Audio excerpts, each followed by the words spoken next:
דוקטור צביקה תורן, מה הייחודיות של שיטת הגשטלט, של תרפיית הגשטלט, על פני גישות אחרות?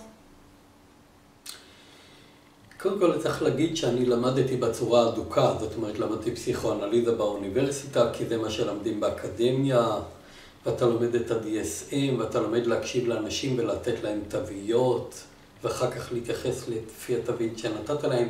בגשטלט הדגש הוא מאוד מאוד פנומנולוגי, הדגש הוא מאוד על החוויה של הבן אדם.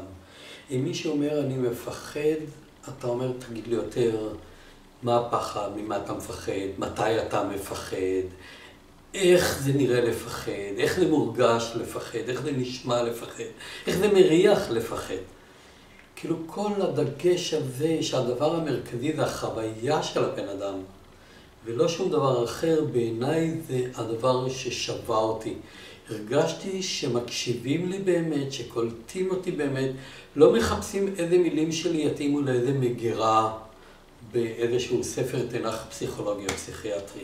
ואני חושב שזה משהו מאוד מיוחד בגשטלט. לכן אני שם.